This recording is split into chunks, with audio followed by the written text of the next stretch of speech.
안녕하세요. 시와 마음의 이광재입니다. 이번 시간에는 지난 시간에 이어서 대학생을 위한 시쓰기 지침이 되겠습니다. 우선 대학식이라고 한다면 국어국문학과를 진학했는가 아니면 문예창작학과를 진학했는가 혹은 탁과이거나 아니면은 대학에 진학하지 않았는가 등을 나누어 볼 수 있을 것입니다. 먼저 대학 진학을 하지 않은 경우라면 글을 쓰는데 대학이라는 곳은 유관할 수도 있지만 또 무관할 수도 있는 곳이기 때문에 위축되지 않고 열심히 쓰시면 된다고 말씀드리고 싶습니다. 다만 일반 사회 공간 속에서 문우들을 찾아 나서는 일만은 조금 노력해서 해보시면 좋겠다고 생각이 듭니다. 또 탁과생의 경우에는 사실 시라는 분야는 학과를 그렇게 타지 않는 분야이기도 합니다. 국문과 외에 다른 어문 계열이나 아니면은 철학 쪽, 예술 쪽, 심지어는 이공계 쪽에서도 잘 쓰는 분들이 있는 것이 바로 시 분야이기 때문입니다. 다만 요즘의 문학은 좀 전문화되는 경향이 있기 때문에 전공자들의 지식과 정보를 아주 배제해서는 또 어려워지기 쉽다는 점을 염두에 두어서 전공 분야에 대한 책을 찾아보시거나 동아리 활동을 한다든가 부전공으로 국문과 등을 택하는 방법을 취하면 글을 쓰는데 많은 도움이 될 거라고 생각이 됩니다. 이제 드디어 국어국문학과와 문예창작학과를 비교해서 이야기해 보도록 하겠습니다. 일찍이 글쓰기를 염두에 두고 대학에 진학한 학생이라면 두 학과를 많이 고민했기 쉬울 것입니다. 또 상대 학과에 대해서 아쉬운 마음을 가지고 있을 수도 있을 텐데요. 이 두 학과의 차이는 쉽게 이야기하자면 이곳은 비평가가 나오기 쉬운 곳이고 또 이곳은 작가가 나오기 쉬운 곳입니다. 그럼 작가가 되려는 사람들은 다 문예창작학과에 가야 하는 것이냐 라고 생각할 수도 있지만 또 이것이 꼭 그런 것만은 아닙니다. 일단 문예창작학과가 있기 전에는 국어국문학과에서 작가들이 나왔고 글을 쓰는 기술이 좀 더 전문화되다 보니까 별도의 창작학과가 나왔다고 할 텐데요. 여기서는 말하자면 실용 글쓰기입니다. 음악으로 치면 여기는 실용음악이고 여기는 클래식이라고 할 것입니다. 실제로 활용할 영역이야 문예창작학과에 갔을 때 더 많은 것들이 펼쳐지기는 하겠죠. 그러나 국어국문학과의 이러한 고전적인 정신은 국문학의 근본에 대해서 더 배울 수 있는 공간이라는 것이기도 합니다. 저는 국문학과를 나왔는데요. 1학년 때 교수님 면담 때 문창과에 가고자 했는데 어쩌다 보니 국문학과에 왔다고 하니까 오히려 잘 왔다고 거기는 기술 배우는 곳이라고 말씀하신 적이 있습니다. 물론 교수님의 개인적인 의견일 수도 있겠지만 대학이라는 공간을 잘 알고 계시는 분이기 때문에 무작정 틀린 말이라고도 할 수 없겠죠. 일단 문창과에 나오면 글은 대체로 잘 쓰는 것은 사실입니다. 다만 글 잘 쓰는 사람은 이미 세상에 널려 있다는 것이 문제가 되겠죠. 글뿐만 아니라 어느 분야든 상향 평준화 되어 있지요. 기술이 상승해 있고 모든 사람들의 실력이 대체로 상승되어 있습니다. 그런 상황에서 전문가와 비전문가를 나누는 것은 더 잘 쓰느냐 못 쓰느냐도 있겠지만 방향성이나 내용, 어떤 정신의 측면에서 나뉜다고 할 수 있을 겁니다. 문창과라고 이러한 것을 도외시하거나 가르치지 않는다거나 하지는 않겠죠. 그러나 이 학과의 특성상 성과로부터 자유롭지는 못합니다. 요즘도 그러한지는 모르겠지만 한때는 학부생 시절에 신춘문예에 당선되면 4년 등록금이 면제되는 그러한 혜택이 주어지곤 했습니다.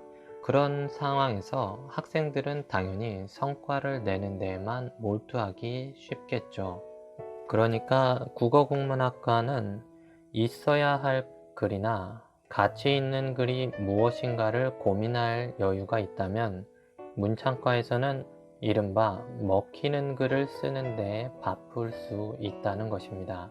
물론 반대로 말하자면 국문과에서는 먹히는 글을 잘 쓰기는 또 어려울 수도 있다는 이야기겠죠. 그러나 글이라는 것은 단순히 시장의 논리로만 쓰여서는 안 되는 것이죠. 그런 측면에서 문창과는 오히려 글을 통해 업으로 삼겠다는 목표가 뚜렷한 학과이기 때문에 또 자본주의의 논리에서 취약한 구조를 갖고 있다고 할 것입니다. 국어국문학과는 우리가 우스갯소리로 굶어 죽는 학과라고도 이야기하곤 하지만 오히려 그러하기 때문에 순수한 학문을 이루기에는 더 좋은 조건을 갖추었다고 할 것입니다. 그리고 단순히 글을 쓰는 사람들이 오는 학과인 것이 아니라 개인이 목표하는 것에 따라서 국어 연구나 아니면 국문 연구 아니면 선생님이 되거나 기자가 되려는 등 일반 글과 관련된 전반적인 분야에서 배움을 얻고자 하는 분들이 오는 학과이기도 합니다. 그렇다 보니 국어국문학과에 가면은 잘못하면 글을 쓰는 일이 조금 외로울 수도 있습니다. 문창과는 오히려 현장에 가깝다는 특성을 가지고 있지요. 그러나 국문과에서는 글을 쓰는 학생이 생각보다 적을 수도 있고 시를 쓰는 학생은 더더욱 적을 수가 있습니다. 대부분 국문학과에서는 소설이나 일반 도서를 다루는 그러한 동아리나 학생들이 많기 때문에 시를 쓰는 사람은 자기 분야를 전문적으로 갈고 닦기에는 유리한 공간은 아니라고 할 수 있겠죠. 물론 문창과도 시를 쓰는 사람은 요즘 적다고 들었습니다. 그러나 자의에 의해서든 타의에 의해서든 학과 과정상 시를 쓸 기회가 많이 있는 걸로 알고 있습니다. 자기가 직접 혼자 하지 않아도 자연히 마련되는 여건들이 있다고 하겠죠. 시쓰기 능력을 기르는 것 자체만 보면 문예창작학과가 유리하다고 할 것입니다. 그래도 글의 근본에 대해서 잘 배운다면 당장의 성과를 내지는 못할 수 있을지라도 더 탄탄한 글을 서서히 써나갈 수 있는 토대는 마련이 된다고 할 수 있겠죠. 좀 더 인문학적이고 철학적인 학과는 아무래도 국어국문학과라고 또 말씀드릴 수 있겠습니다. 대학과 관련해서 많은 이야기들을 해드렸지만 사실 대학생 시기는 알아서 하는 시기입니다.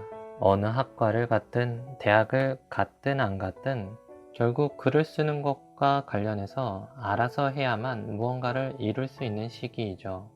왜냐하면 이제는 사회로 나아가는 과정이기 때문에 누군가 평가해 주거나 점수를 매겨주는 그런 일이 많지가 않습니다. 어떠한 것을 평가하는 단일한 기준이 존재하는 사회는 고등학교까지가 마지막이었던 셈이죠.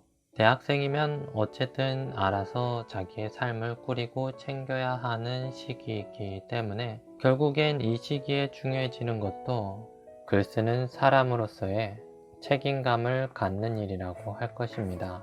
이제는 선생님이 좋아하는 글을 쓰는 그런 시기가 아닙니다. 교수님이 좋게 여기는 그런 글에만 몰두해서도 안 되는 시기죠. 또 내가 쓰는 글이 학교에만 머무는 것이 아니라 이젠 사회 공간까지도 퍼져나간다는 것을 알아야 하는 시기입니다. 내가 쓴 글 한 편 때문에 어떠한 사람에게 또 어떠한 영향이 갈지 모른다는 것이죠. 이제는 아이가 쓰는 그런 웃어넘길 만한 글을 쓰는 수준이 아니기 때문에 책임없이 글을 쓰는 일은 분명 앞으로의 글쓰기 생활에 커다란 지장을 남기게 될 것입니다. 그리고 반대로 아무런 영향도 없을 만한 글들은 지양해야 하는 시기이기도 합니다.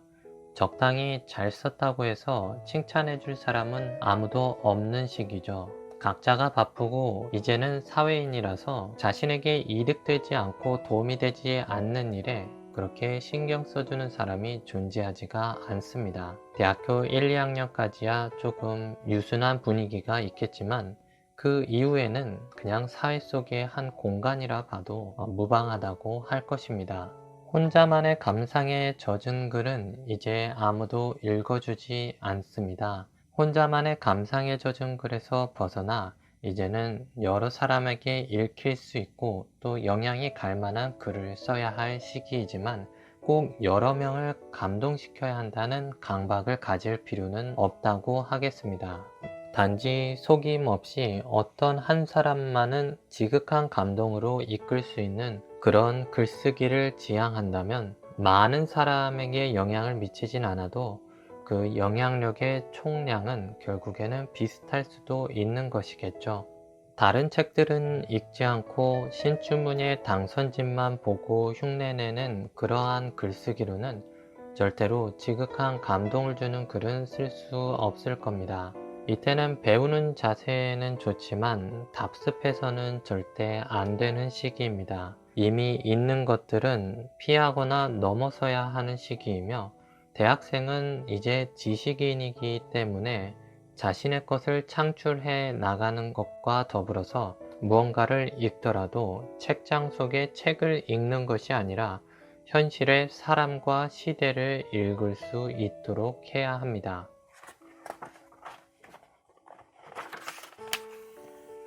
이제는 창작자라는 말을 조금 염두에 두어야 하는 시기이죠. 창작자는 단순히 잘 만드는 사람이 아니라 가치 있는 것을 만들어내는 사람입니다. 책장에 남을 만한 글을 쓰는 것이 아니라 당장 내 옆에서 움직이고 살아가는 그러한 사람들 속에 남을 만한 글이 무엇인지를 고민해야 하는 것입니다. 글을 쓰겠다고 한 것은 글로 밥벌이를 하겠다는 말이 아닙니다. 세상 사람들이 쓰지 않고 남기지 않고 지나친 것을 내가 직접 쓰고 남겨내는 그러한 과업을 맡겠다는 것입니다. 대학생이라면 슬슬 졸업하고 나서 맞이하게 될 세상이 어떠한 세상인지도 생각해 두기 시작해야겠죠. 물론 단순히 호기심이나 어떤 멋에 이끌려서 글을 택했을 수도 있겠죠.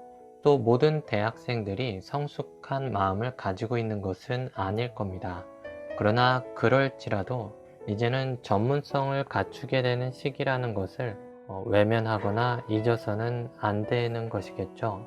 전문성의 완성은 결국 사회 속에서 이루어지게 되겠지만 이것의 토대나 씨앗은 대학 시절에 갖추는 것이 맞다고 할 것입니다. 그리고 대학 시절에는 아무리 글을 잘 써도 아주 뛰어난 천재가 아닌 이상 흉내나는 글을 쓰게 되기 마련일 것입니다.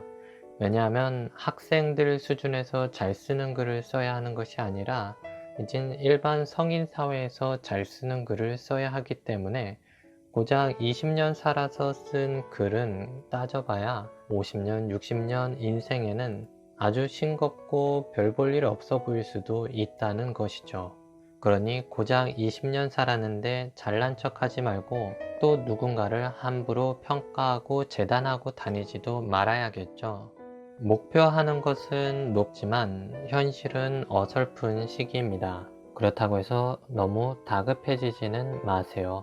최고가 되어야만 글을 쓸 수 있게 되는 건 아닙니다. 최고가 아니더라도 건실한 글은 쓸 수 있게 되니까 누군가와의 경쟁에서 졌거나 상을 놓쳤거나 하는 등의 이유로 큰 절망에는 빠지지 말았으면 합니다. 글이라는 것은 사회라는 망망대해에 앞서서 내가 타고 갈 배 하나 만드는 일이라고 생각해 두십시오. 무언가를 달성하는 시기가 아니라 앞으로 달성할 일을 위해 드디어 배를 띄우는 시기인 것입니다. 이렇게 대학생을 위한 시쓰기 지침도 마무리를 지어 봅니다.